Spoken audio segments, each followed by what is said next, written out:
यह exam online mode में होगा या ऑफलाइन, एग्ज़ाम डेट क्या होगा, एग्ज़ाम का पैटर्न क्या होगा, उसका सिलेबस क्या होगा और एग्ज़ाम का मोड क्या होगा।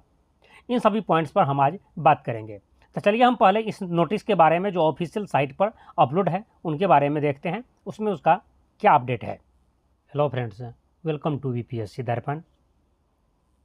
आज हम यहाँ पर बात करेंगे बिहार एसएससी द्वारा अपलोड किए गए एक ऑफिशियल नोटिस के बारे में, जो बिहार एसएससी के इंटर स्तरीय एग्ज़ाम से रिलेटेड हैं। और उसके बाद हम यहाँ पर बात करेंगे यह एग्ज़ाम ऑनलाइन मोड में होगा या ऑफलाइन, एग्ज़ाम डेट क्या होगा, एग्ज़ाम का पैटर्न क्या होगा, उसका सिलेबस क्या होगा और एग्ज़ाम का मोड क्या होगा। इन सभी पॉइंट्स पर हम आज बात करेंगे। तो चलिए हम पहले इस नोटिस के बारे में जो ऑफिशियल साइट पर अपलोड है उनके बारे में देखते हैं, उसमें उसका क्या अपडेट है। यहाँ पर जो आप स्क्रीन पर देख रहे हैं यही वो ऑफिशियल नोटिस है जो बिहार एसएससी द्वारा अपलोड किया गया है। उनके पूरी नोटिस को पढ़ने की ज़रूरत नहीं है। यहाँ पर मैं उनका सार आपको बता देता हूँ कि ये जो फॉर्म आपको आया था, जिसका प्रकाशन हुआ था 19/9/2023 को, जिसकी आवेदन आप किए थे, ऑनलाइन फॉर्म फिल किए थे 27/9/23 से लेकर के 11/12/2023 तक। उनमें कहना है इसका कि यह एग्ज़ाम जो पहले ऑफलाइन मोड में होना था, उसके नोटिफिकेशन में लिखा था यह एग्ज़ाम ऑफलाइन मोड में होगा, और पहले भी एग्ज़ाम ऑफलाइन मोड में हुआ है, उसे अब चेंज करके इनको ऑनलाइन मोड में कर दिया गया है। अब एग्ज़ाम जो लिखित परीक्षा इसका होगा यह ऑनलाइन मोड में होगा, कंप्यूटर बेस्ड एग्ज़ाम होगा। मेन पर्पस इसका ये है। और इनके अपलोड करते ही लोगों ने यह कास लगाना शुरू कर दिया कि बिहार एसएससी अब एक्टिव मोड में हुआ है। वो जब इस तरह से नोटिस अपलोड कर रहा है कि हम ऑनलाइन एग्ज़ाम लेंगे, तो शायद एग्ज़ाम की डेट भी बहुत जल्द दे दे और बहुत जल्द एग्ज़ाम लेने की भी उनकी प्रिपरेशन चल रही होगी।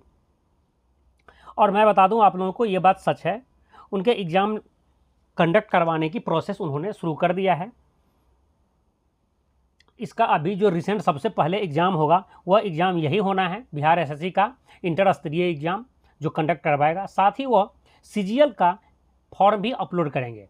सीजीएल का नोटिफिकेशन भी, जो बिहार का ग्रेजुएट लेवल एग्ज़ाम होगा एसएससी के थ्रू, बिहार एसएससी के थ्रू, उसका भी नोटिफिकेशन बहुत जल्द आने वाला है। अब बात करते हैं कि वो एग्ज़ाम होगा कब। अब बात मेन है कि यह एग्ज़ाम तो किस डेट में होगा और एग्ज़ाम होगा कब। पहले बात तो याद रखिए, यह अब ऑनलाइन ही होगा, ऑफलाइन नहीं होगा। तो एग्ज़ाम डेट जिस तरह से बिहार एसएससी एक्टिव हुआ है, उससे यदि वो जल्दी से जल्दी करवाने की कोशिश करे तो एग्ज़ाम आपकी अक्टूबर के लास्ट वीक या नवंबर के फर्स्ट वीक तक एग्ज़ाम होने की संभावना है। यदि आप बिहार एसएससी की प्रिपरेशन कर रहे हैं तो आप इसका प्रिपरेशन और तेज़ी से स्टार्ट कर दें, क्योंकि अक्टूबर के लास्ट वीक या नवंबर के फर्स्ट वीक या सेकेंड वीक तक में वह एग्ज़ाम ज़रूर कंडक्ट करवा लेगा। वैसे भी अब उनको ऑनलाइन करवाना है तो सिर्फ स्टडी उसका सेंटर बुक करना है ऑनलाइन का, और वह कोई ज़रूरी नहीं है कि एक ही शिफ्ट में उसको करवाना है। वो 4, 5, 7 शिफ्ट में भी अब आसानी से किया जा सकता है और नॉर्मलाइज करके वह रिजल्ट दे देंगे। रही सवाल एग्ज़ाम पैटर्न की, तो ऑनलाइन होने की वजह से कोई ये टेंशन नहीं है आपकी कि पैटर्न बदलेगा, पैटर्न वही रहेगा जो पुरानी ही पैटर्न है। साथ ही सिलेबस में भी कोई चेंजिंग नहीं किया है। सिलेबस भी आपका सेम, जैसे कि आप नोटिफिकेशन में देखे थे, सेम वैसे ही रहेगा। और एग्ज़ाम का मोड अब यह ऑनलाइन होने वाला है, ठीक है, क्योंकि ऑफलाइन नहीं है, इसी का यह ऑफिशियल नोटिस था। साथ ही एसएससी सीजीएल का नोटिफिकेशन भी बहुत जल्द आएगी और उसकी वैकेंसी भी अच्छी खासी उसमें आने वाली है। तो आप यदि 12th लेवल की प्रिपरेशन कर रहे हैं तो उम्मीद कीजिए आपका साथ में ग्रेजुएट लेवल का भी प्रिपरेशन हो रहा है, आपका दोनों में ही साथ में हो जाए। तो यही एक छोटा सा इन्फॉर्मेशन था आप लोगों के लिए। यदि यह वीडियो आपको पसंद आया हो, हमारे द्वारा दिए गए इन्फॉर्मेशन आपको यूजफुल लगा हो, तब आप उसे लाइक कर दीजिए। और इस चैनल पर आप नए हैं, अभी तक इसे सब्सक्राइब नहीं किए हैं, तो इसे ज़रूर सब्सक्राइब कर लें। जय हिंद।